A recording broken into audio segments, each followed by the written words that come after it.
नमस्कार friends. Today I talk about marriage. Marriage मतलब शादी, जो कि अब सीजन आने वाला है शादियों का, और वो बड़ा ही एक्साइटमेंट से भरा हुआ सीजन होता है।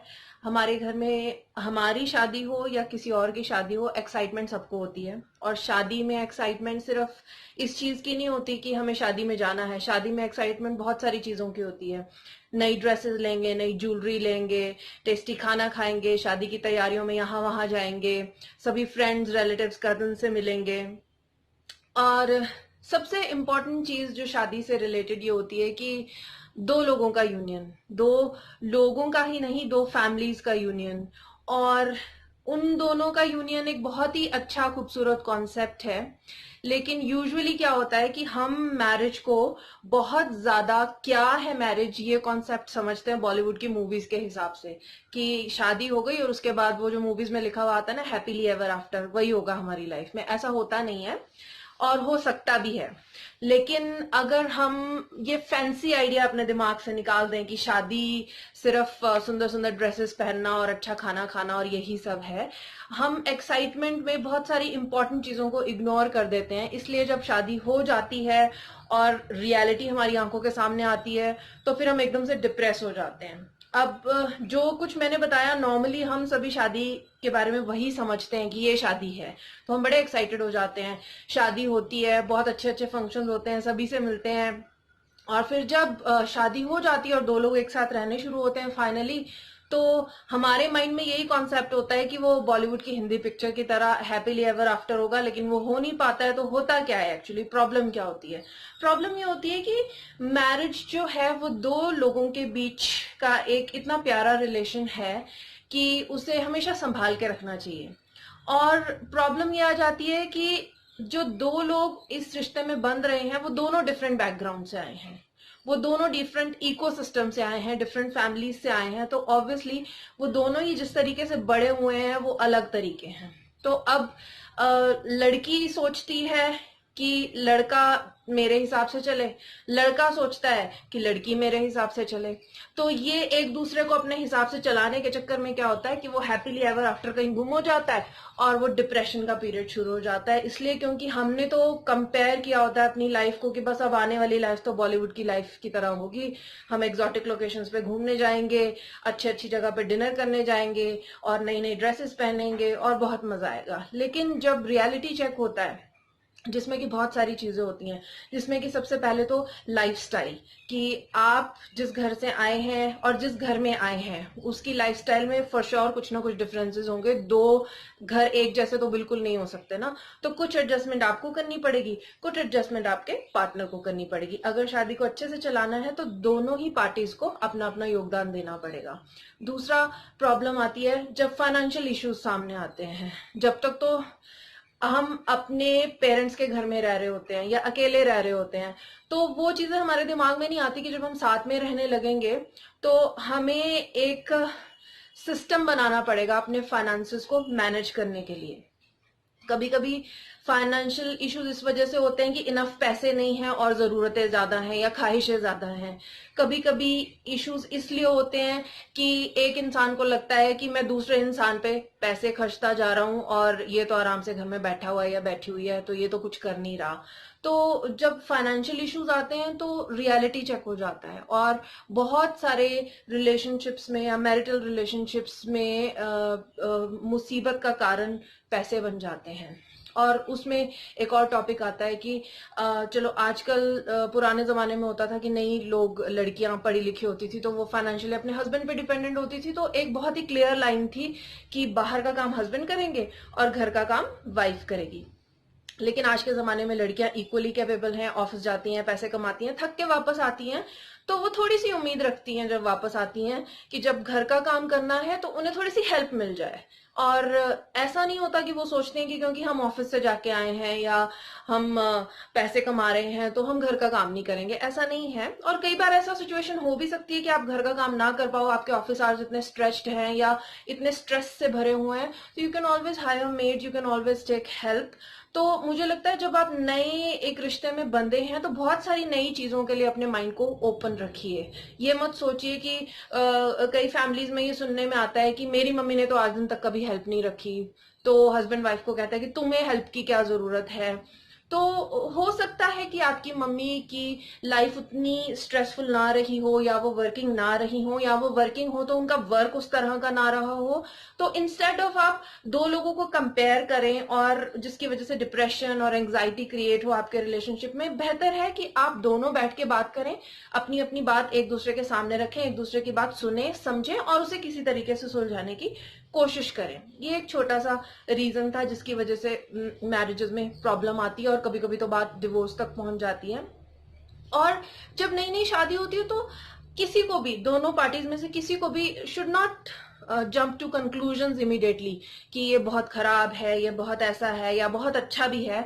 You should take some time to be with that person, observe that person and then analyse कि कैसा है और कैसा चल रहा है। अगर कोई प्रॉब्लम आ भी रही है तो सेल्फ एनालिटिकल रहें हमेशा, लेकिन सेल्फ क्रिटिकल ना हो जाएं।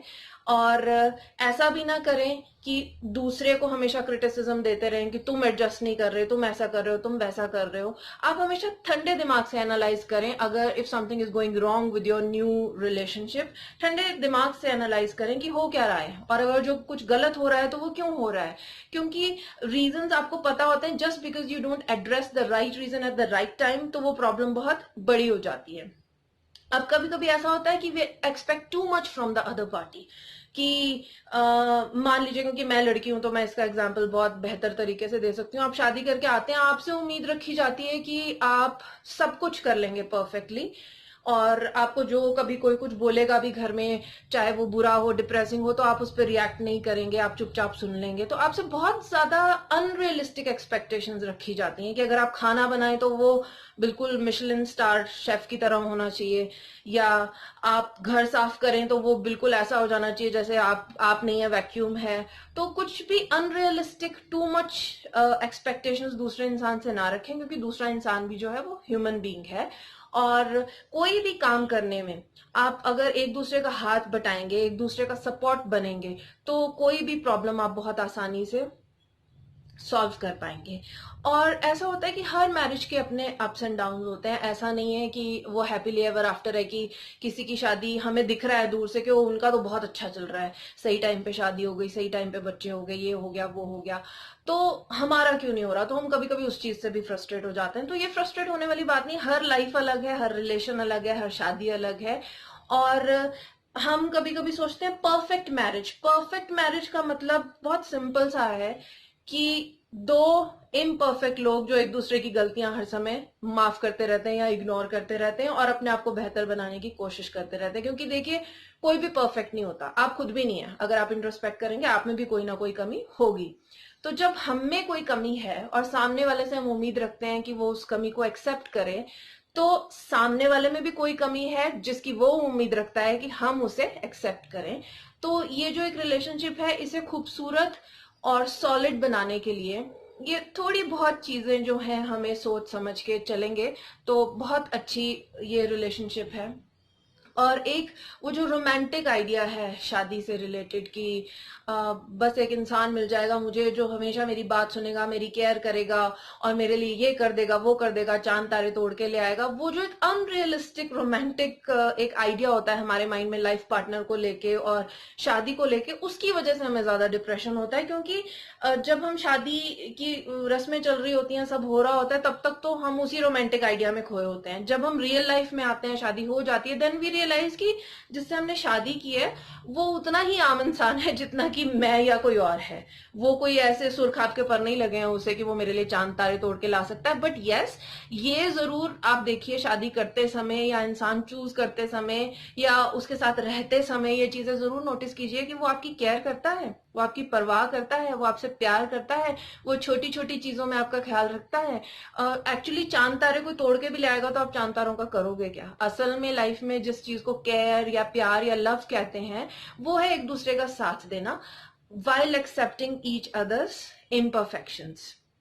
मुझे लगता है कभी कभी लड़ाइयां छोटी छोटी सी होती हैं, वो इतनी बढ़ जाती हैं किसी और के इंटरफेरेंस की वजह से। कभी लड़की के पेरेंट्स की तरफ से इंटरफेरेंस या फैमिली की वजह से, कभी लड़के की फैमिली या पेरेंट्स की वजह से इंटरफेरेंस। एक बात आप सभी को समझ लेनी चाहिए कि जब आप शादी कर रहे हैं तो आप बच्चे नहीं हैं, आप दो मैच्योर्ड लोग हैं। आप में इतनी बुद्धि, इतनी समझदारी है और होनी चाहिए कि आप अपने रिलेशन को अपने आप हैंडल कर सकें। हर छोटी बात पे मम्मी पापा को बीच में ले आना या हर छोटी बात पे फैमिलीज तक बात पहुंचा देना कोई बहुत अच्छी या समझदारी वाली बात नहीं है, क्योंकि हर फैमिली में लड़ाई झगड़े, थोड़ा तनाव, थोड़ा ऊपर थोड़ा नीचे चलता रहता है, हर फैमिली में चलता है ये। अब हर बात के लिए आप रोने नहीं बैठ जाएंगे, आप सॉल्यूशन ढूंढेंगे। You will always try to, और you should always try to find a middle point, कि कुछ आपकी मानी जाए, कुछ आपके पार्टनर की मानी जाए। वो बीच वाले एक टेंजेंट, एक पेज पे आ जाइए जहां आप दोनों सेम पेज पे हों, और कभी आपकी मानी जाए, कभी उनकी मानी जाए। एक छोटा सा एग्जाम्पल है कि